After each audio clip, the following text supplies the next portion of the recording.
It's another episode of the Grab Bag series where more than one knife gets fixed up in these videos. The next episode is coming right up.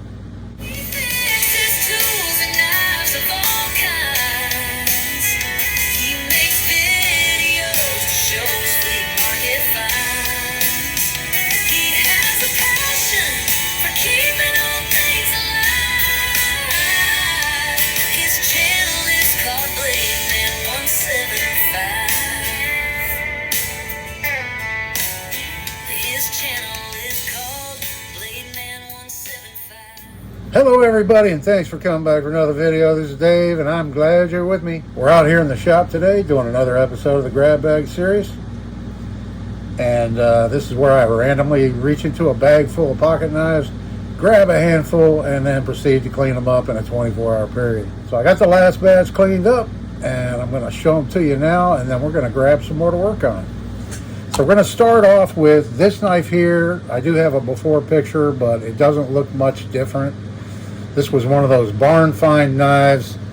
It's very, very pitted, cheap. I'm sure made in Pakistan or China. The blade's kind of ground down. It's very dingy. I did clean it up a little bit, but it really wasn't worth spending too much time on that knife. Next up, this one here, and it's that three-bladed Ward's knife. The corner of the shield's broken off. I didn't do anything to this.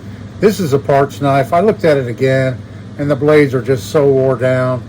The only thing good on this knife is the awl punch blade is in good shape. So this is just going to be a parts knife. Throw it over there in my parts bin. And then next up, we have this knife, and here it is. It doesn't really look a whole lot different. I didn't spend a whole lot of time on it. I believe this is an older model because it has a carbon steel blade.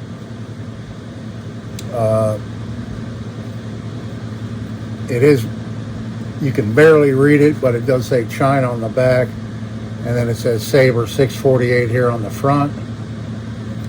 It's a good work knife, good usable knife.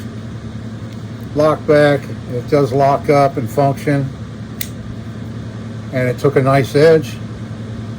It's very sharp, and it's now ready for use. And then next up, we have this little knife here. And this is the one that had the crab and the little silver bar on it. I took those off, and it had some glue remnants, and I was able to sand that off. The blades are in really good shape on this. I cleaned them up a little bit, but really didn't have to spend too much time on this knife. And the next knife to show you is our Rich Arts, this little one here. Little single bladed. It had these plastic coverings on the handles, and I really wanted to save them because they looked to be in pretty good shape, but there was a lot of rust underneath of them, and I wanted to clean that rust off. So in the process of removing them, this one removed fine with no damage. This one here, it was so brittle that the edge of it broke off. So here it is now. I just opted to use the green glitter vinyl because it was green originally. So I put some green glitter vinyl on it and shined it up a little bit. And this is our Rich Arts, made in Sheffield, England.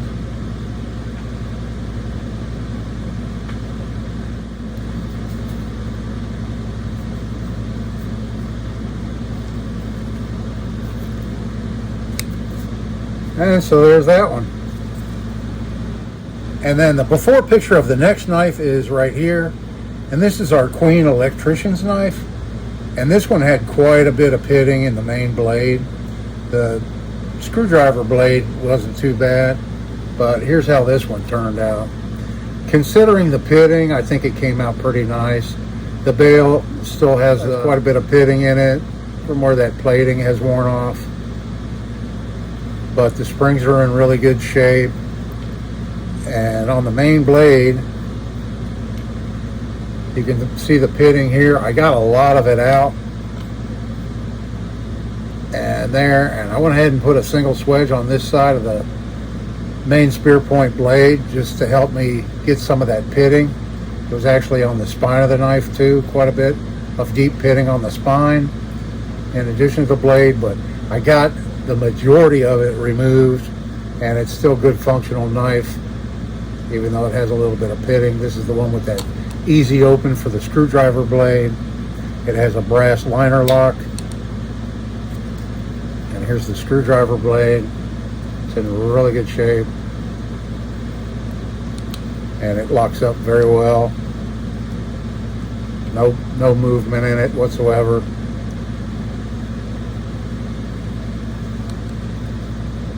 And so there's our Queen electrician's knife.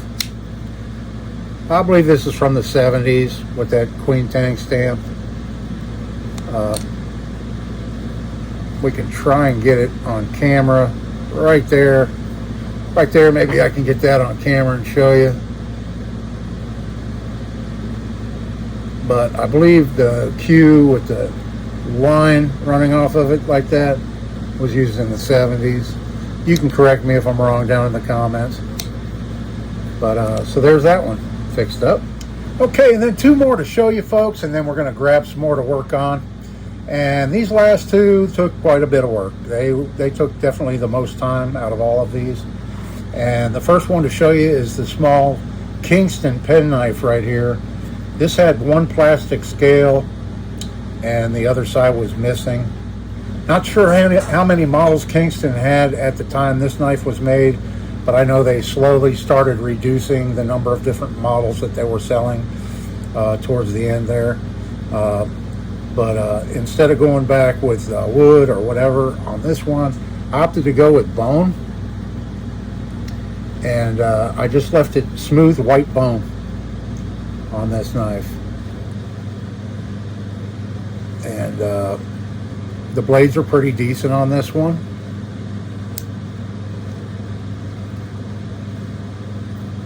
I haven't done any edge work on it yet, but I'll see if I can't zoom in right there on the Tang stamp.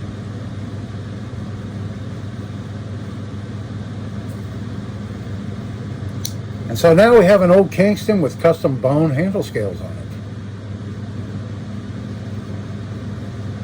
Yeah, I thought this one came out pretty nice. And the last knife to show you, which definitely took a lot more work, was this knife right here. And this was our easy open Orgill. This is by far my favorite out of that hand pick.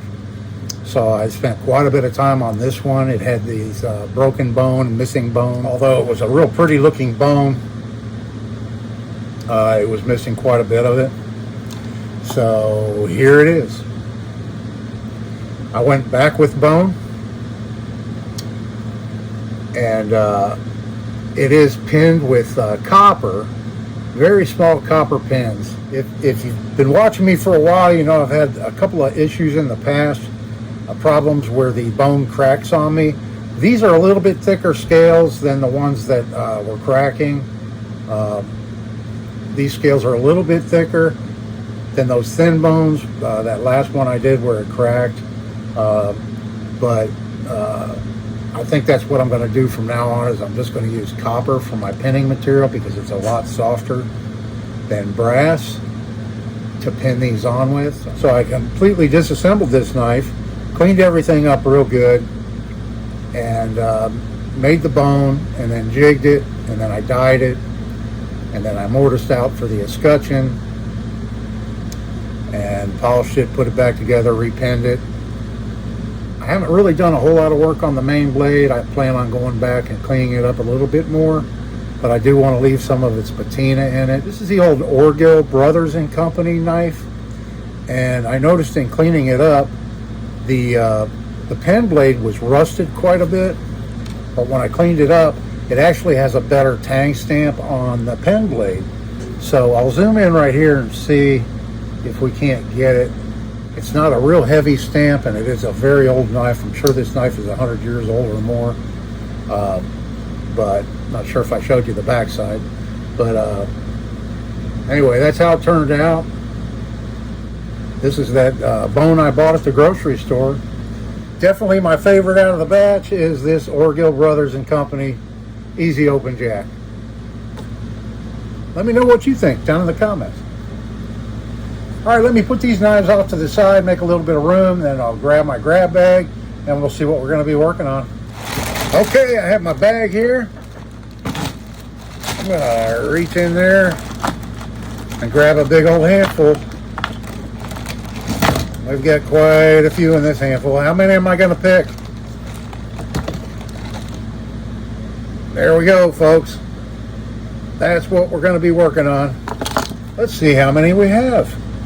1, 2, 3, 4, 5, 6, 7. There we go, 7, the lucky 7.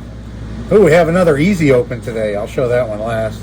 We'll start off with this one right here. It's a made in China half serrated liner lock that is not locking up. The belt clip is very loose on it, and there it locked up a little bit.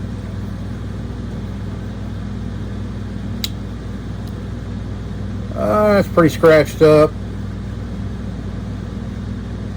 Doesn't look like it's missing any hardware or anything like that. It does have a thong hole in it.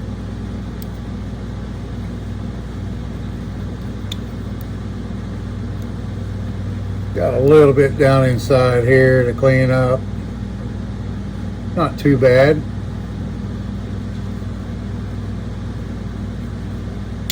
That one should clean up nice. Next up, we have a Barlow. We've got a few Barlows today. This is a made in Pakistan Barlow. It's a real thick one. Got a big gap in it right here. Let's see what the blades look like. Nice strong spring. This blade looks like it's never been used. There you can see Pakistan on the blade there. Yeah, it has a really, really heavy spring in it. And the pen blade, you can barely get to the nail neck on it. They put the nail nick down a little bit too far. They use a really large size nail nick on it too, the pen blade. But strong springs, but yeah, you can see here, you can barely get to that nail nick on it. So we'll do a little bit on that, clean that one up. All right, and then we've got this little peanut knife, little 2-blade Imperial, 5688 Imperial. This blade's got a little bit on it, not bad at all. No play in it. The pen blade there again looks pretty nice. Needs a little bit of cleanup. And then down inside we've got some cleanup to do down in there. The handle covers are in really good shape, other than they're shrunk. They're shrunk a little bit. You can see it's a little short there, and there, and there, and there. It's kind of shrunk up. So we'll recover this one and clean it up a little bit. It won't take too much work on that one. We have 4 Barlows today. I guess you'd call this one a Barlow here, right? It looks like another made in Pakistan. It's been ground down quite a bit, but it looks like it has bone handles. The handles look like they're bone.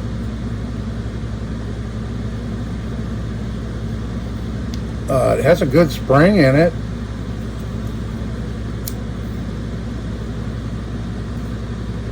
Yeah, I think this one will clean up pretty nice.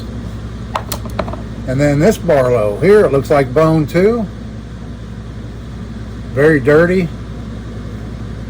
Another made in Pakistan Barlow. They're not all made in Pakistan, folks. We've got some rust on this one. This one has 2 blades.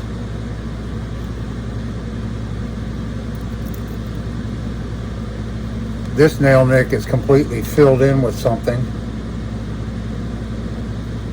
And you can see inside needs quite a bit of work.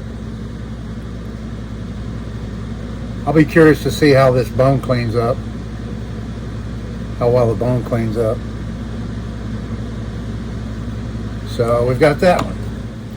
And then a couple more to show you. Here's our other Barlow, our last Barlow. And this is an Imperial, I can tell at a glance. Yep, 56-88 Imperial. I don't know how many of these I've done already in this grab bag series. Very popular Barlow knife because I've done quite a few of these already. The pen blade has some rust on it, rust down inside, but some scratches on the handle and everything, but overall not too bad.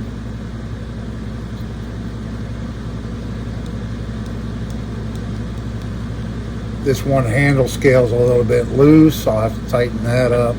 I may take them off and clean underneath it and everything. Okay, and then last up out of today's hand pick, we have an easy open right here. Looks like an Imperial.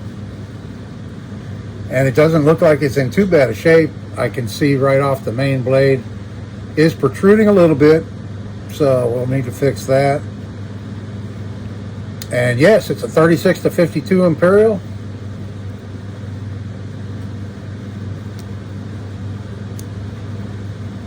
No play. Main spear point blade's not in bad shape at all. A few scratches on it. Doesn't look like this knife was abused. There's the pen blade. It looks pretty nice. Nice and full. The bail's not in bad shape. It has steel bolsters, steel liners. This knife was definitely taken care of. And I'm glad. I have a relatively easy handful to work on. Nothing major, no major repairs. I don't think any of these I need to take apart other than take some shell handle scales off so that I can give them a good thorough cleaning and polishing and all that stuff to bring them back to life and make them look good again. So that's a look at today's hand pick, folks. I hope you liked it. I hope there's some knives in here you're looking forward to seeing cleaned up. And so come on back for that video. I really appreciate it. Hit that like button. It really helps out. I appreciate it. Hope everybody's having a great day. This is Dave. See you in the next one.